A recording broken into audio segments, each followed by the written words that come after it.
On est là, la chaîne Yombe Media, la chaîne de l'excellence. On est toujours un de maître au Boébi, à Salimon Kumbo, un maître renommé, un jeune maître Banin Oyo, Batou Baébi, au Sénat qui dit sauter, tout le monde a le maître de ciment. Bonjour, bonsoir, oui, c'est bien votre humble serviteur, je l'appelle Daniel Yombe, le coordonnateur de chaîne Yombe Media, un société de médias multiservices Bino Boébi. Nous sommes aujourd'hui là. Un maître que vous connaissez beaucoup. La fierté actuellement, à une actualité, Batou Bazou Talandaye Mikolo Mwaming Martin Motel Sport et qui fait la fierté de la République démocratique du Congo. J'aimerais bien que vous le maître montre les années au Sénat qui biso un maître que notre maître. Il est déjà là, toujours en plein entraînement, toujours entraînement personnel, toujours besoin toujours un calamité. Déjà en plein entraînement, le maître renommé, le maître Obino Seboyi. La chaîne de médias toujours on a un objectif de promouvoir la réussite de toute la jeunesse congolaise, d'aider les jeunes au Bazobima. Et les jeunes, surtout, on est là, tout près là, maître. Tout le monde a un plan de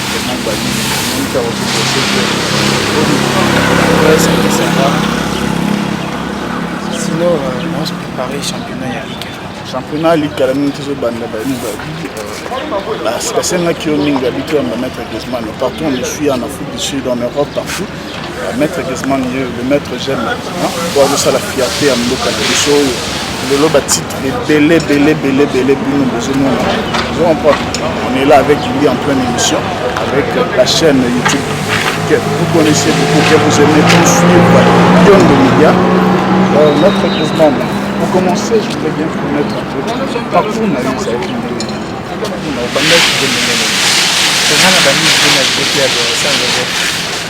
Là, je suis formé par l'entraîneur Maître Papi Moukouassa. On a l'autorité morale mais comme Maître Président du club. C'est là où j'ai commencé mon parcours. Donc, pour l'avenir meilleur, je suis bien préparé. C'est vrai qu'il faut toujours qu'on s'entende dans un bon résultat. Et pour atteindre, je vais faire du voilà. Là, ça s'allait un peu parcours moi, il y a bien. Là où on a fait le championnat, il y a attendre, dans une ligue, dans une Congo. Actuellement, on est toujours sur la manœuvre. Là, ce qu'on a joué avec le Colocan, donc le champion, il y a attendre. Maintenant, nous sommes en préparation pour le championnat. C'est ça. Ok, nous avons déjà besoin de parcours et mettre Griezmann, nous avons banni parcours naïe. Mettre Griezmann, c'est son entreprise. Il donne mon âge des affaires. Ono, les Japonais, c'est Ono. C'est Ono, moins de 73 kilos. Les Japonais, donc. La taille est trop. Après ça, vraiment, il y a aussi la vraiment joué le banc. La ligne, c'est un Japonais. Et je suis de près vraiment, donc je suis fan de lui. Ok, maître Griezmann, la semaine où on travaille, combien de temps pour ça faire la journée ou chaque semaine pour l'entraînement? Bon, c'est chaque jour que je m'entraîne et moi je ne dors pas. C'est ça que je m'entraîne. Je vais sortir chez moi à 3h du matin, j'ai fini l'entraînement à 7h. Donc, en croyant si adversaire, on peut croire qu'il y a un 5h, mais 6 à 7h. Je commence de 3h, je peux sortir à 3h du matin chez moi, je fais des tours, je viens ici au stade Tata Raphaël pour s'entraîner encore dans la bac parce que qui s'y n'a pas à la veine. Maître Griezmann, tu aurais dit que mon politique, moi, il a dit que moi, je suis Griezmann, à s'occuper, parce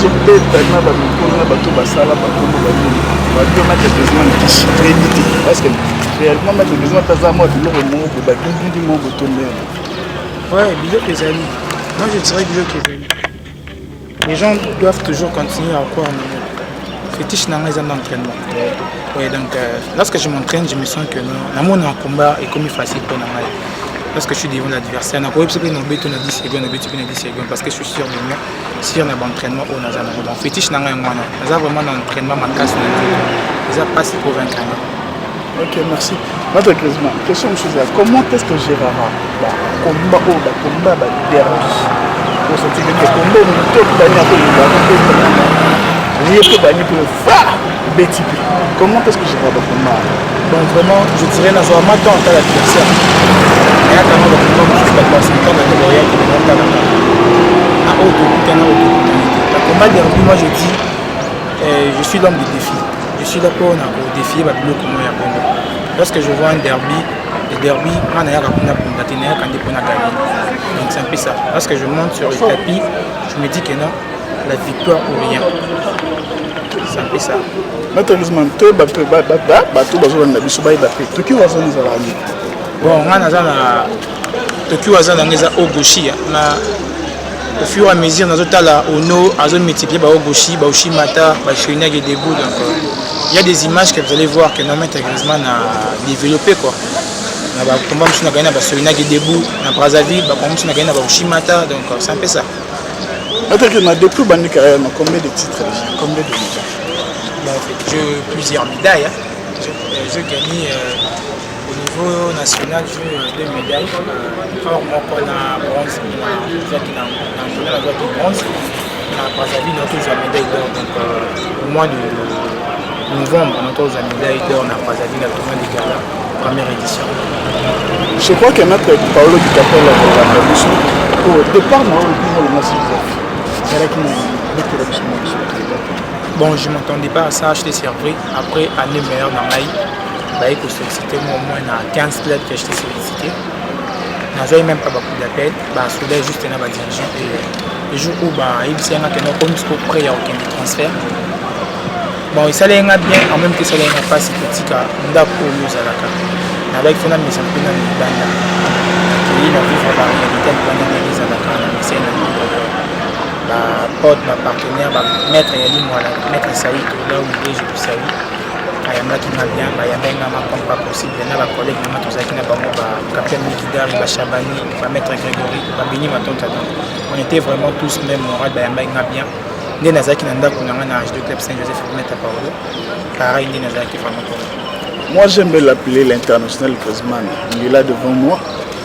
Ça me fait énormément plaisir de voir un jeune qui évolue dans le bon et qui a un avenir meilleur. Maître Griezmann, et puis ça m'appelle. Pour bander plus à nous, meilleur souvenir nos amis. Bon, moi, bon souvenir dans les je m'entendais pas que. En fait, je m'entendais. En même temps, Dieu aussi m'a fait grâce parce que je pensais, dans mes pensées, dans mes rêves, être champion dans chaque tournoi. Et je vois que non, et Isaac s'est réalisé à nous. À nous, il y a pas merveille. J'ai promis à mes fans que non, je vais remporter des médailles d'or. Et cela a été fait. Donc, je suis vraiment amoureux de ces sports. Je suis vraiment, donc, je ne sais pas comment dirais-je. Je suis vraiment très fier de moi-même, premièrement, et fier de ce que j'ai promis à mes fans et j'ai réalisé. Ce sont vraiment mes bons souvenirs, mes bons moments que je passe. Quels sont les conseils que vous pouvez faire au cas où vous avez un sport tant que yo, parce qu'on voit un bilan positif depuis ta carrière. Et tu excelles, vous excellez, malgré il y a toujours des poisons intercalés. Je vois que vous avez vraiment été mais tu continues toujours à bosser comme tu l'as toujours dit. Le fétiche n'est déjà travail, c'est un débossement des bosser. Conseil nous couper ça, moi je dirais bien le judo c'est un sport de noble. Le judo c'est un sport de noble, sport intellectuel je dirais. Donc il y a d'autres sportifs je les sport moi c'est un sport de noble. Quand tu dis un champion, tu dis un ambassadeur à l'UNICEF. Il est 10 fois champion du monde. Tu as bon moment dans l'Andaka. Je vais exemple parce que jusqu'à là, je continue les études. Là, je vais finir ma licence. Voilà. En même temps, je suis en train de combiner avec les sports. Moi, je dirais simplement dans la jeune talent Bazoya ou Bazoya, dans la haute Bango, qui s'y a sport, ils ont justement entraînement. comme conseil dans le quand tu te sacrifies, il y a un résultat. Quand il n'y a pas de sacrifice, il n'y a pas de résultat. Donc c'est un peu ça. Ok, maître, merci pour la conseil. Mais tout le monde a un n'est pas le nord et un sur la rana sportif, surtout les mises à ramsouem, ce club judo, Kaouka, Tonopal, Babani, Baram, le mises à la Raka, Oling, voilà, maître Guzman, comment il part en kiné. Malgré la fin, il y a trop. Ça le condamne. Pour moi, je dirais Naza Jidoka, il y a Matumiti. Naza Jidoka, il y a Kalamiti. Naza Jidoka, il y a démocratique. Naza international, comme je l'ai dit. Naza vraiment international, donc je suis sans rancune. C'est partout où je veux, il y a un bien. Je ne vis pas avec des rancunes. Un jour, on est fortifié, on est motivé, on est motivé l'entraînement. Il fait que Nazo paie ça va bon résultat. Un jour, on a vraiment bon content qui est Griezmann. Pourquoi toujours arriver jusqu'à un point il y a un film. Moi je vois les parce que j'aime les critiques. Master ou pas critique, tout ça, ça fait partie de mon carrière. Ok, maître Guzman, un parcours dans le football n'a pas. Mauvais souvenir au sport mauvais souvenir mauvais souvenir dans les alara. Première année dans un jour, mon jeune frère là où il est, je lui salue, à maître Alvin Zouzi, à Bukanaka. Na deuxième combat, on a lancé la troisième combat. Tout s'entraîner dans pourquoi on m'a dit que non, cette année, tu ça la meilleure haute dans mon académie. Et il avait promis que non, lorsqu'il montait sur scène, avec Senga que non, Nazo victoire. Je lui ai dit, maître Alvin, moi je t'encourage, tu es un bon judoka, tu es guerrier pour remporter victoire. Dans moins d'une minute, vous connaissez, vous pouvez facturer. Oui, mais comment on a fait qu'on a combattu? Vraiment, j'étais vraiment blessé. Et motivé à sous tant que Griezmann tout travail qu'il a eu ça l'année de Kanaki on a besoin de victoire et c'est maître Alvin moi je serai là pour gagner pour ton euro aussi on a fait ça qu'à victoire mais jusqu'à et blessé vraiment donc on a sur la zone bunda on a pensé à beaucoup plus là. Ok depuis que Salam ma maître Alvin ici que Sali Banini maître Alvin a zone là déjà travail déjà Banini a bossé peu dur quoi maître Guzman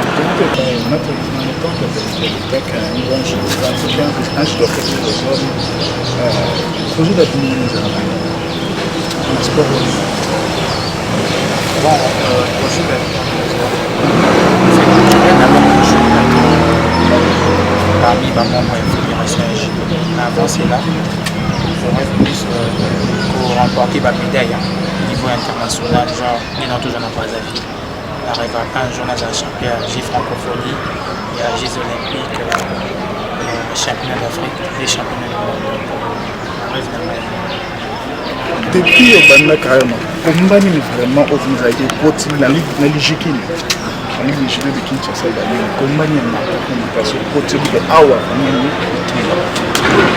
na pote na yule je sais la karoma koika la kana mettre au bail combat ya koika et moi vraiment j'ai senti que je suis face à un grand parce que c'est un grand champion maintenant na mata qui connaît et il a fait grâce à gagner un combat à koika là où il est je lui salue avec que non Griezmann c'est un guerrier pour la moi comment on a pu faire un buzz magasi ouais il y a un homme qui salaire sur que non combat Griezmann on est pas sur magasi on a eu à l'époque que notre Griezmann on est ça a pour gagner parce que voilà donc ça a été bien bon parce que tout quand on va tout toujours comme on dit quand on a bien quelqu'un a bien notre Griezmann tu vas que tout gagner on peut vraiment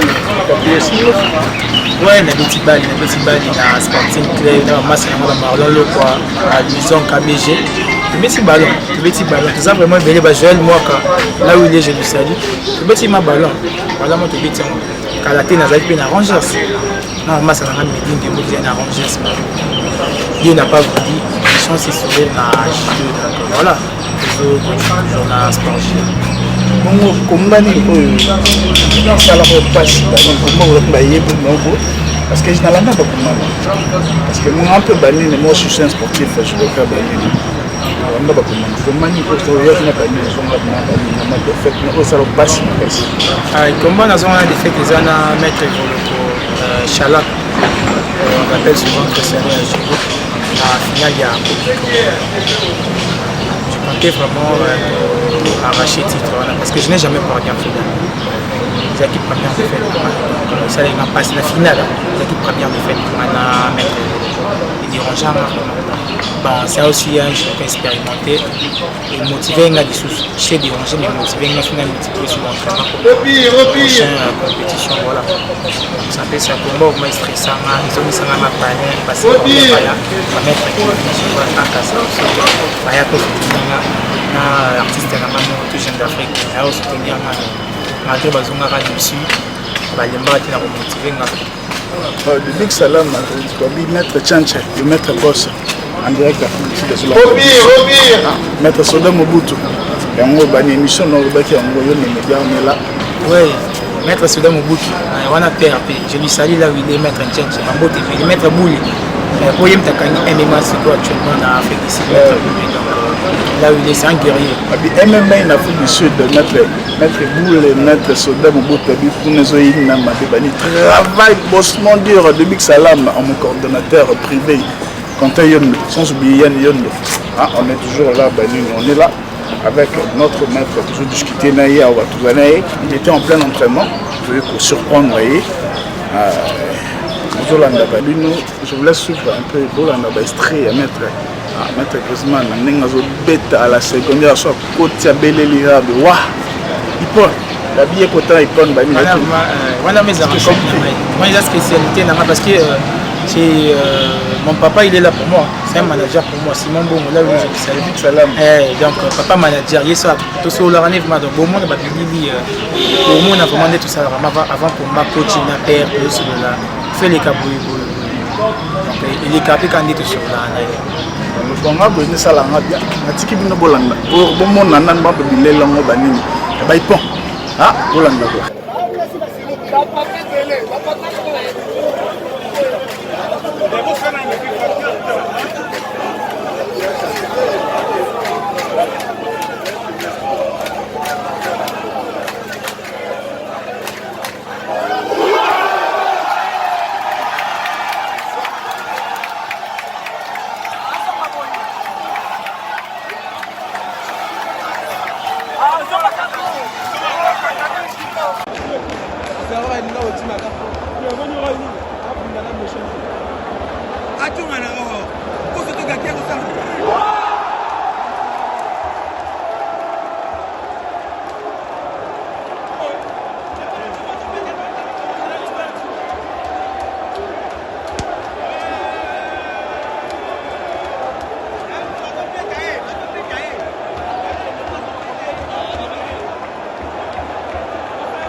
Mon père, Patrice qui me soutient, donc Maître Sibor, champion d'Afrique, Grégory Makoma, qui a Grèce, Pazolana, à la Besnou. Voilà. Ok, nous sommes à la fin de notre émission. J'aimerais bien remercier mon bon Maître Tchanché, en direct d'Afrique du Sud, Quentin, mon manager, Quentin Yondo, sans oublier Yann Yondo, Maître Mbassou, Maître Mbassou Banini Balobi, Maître Mbassou. Maître de KV, Yamachuga, Maître Yamabani, Belé, Maître Soda Mobutu, Chetou Bassalam, tout Banini partout où vous nous suivez. On se retrouve pour écouter une émission pour la Nabani. Maître Jojo, le film, le Tolo, Djana Langa. Takate Langa Bitumbayoana. Hier, moi, je suis tiré au ma côte à petit. Le film a continué à diabète, on a continué à 3 mètres à voir Mouchakari. Il y a 4 ans, donc, il y a Griezmann. Il y a un concert, mon imbécile, le masque que tu voulais n'est pas bon. Mettre un masque, il y a raté. Peter, on a fait son mot tébélé, Peter, on a fait son mot tébélé. Elle marre, donc, Bambo tébélé. Bon, il y a belé ligue, il y a bien ici, il y a vraiment belé pour soutenir les sous. Bon, on a un spectacle, oh, bon, on a été saute mouton, saute éléphant. Parce que Babylon est belé côté. La route simple, Boyard, Bogo vivre en quoi. La mettre Griezmann, jamais raté. D'accord, merci beaucoup. On se retrouve dans la prochaine émission. Abonnez-vous massivement sur votre chaîne YouTube Yondo Media. Abonnez-vous massivement. Boss abonnez. Je fais mes dédicaces à celui qu'on appelle mon réalisateur. Je l'appelle Hervé Mwanda Bossitapen. Sans oublier mon DT, le directeur technique Bodi Abedi. Mon coordonnateur privé Quentin Yondo ainsi que le cordon. Le Big Salam. maître machine, je sais pas où on a bossé avec maître machine, je suis là qui est tout le temps. Donc, émission, on a massivement.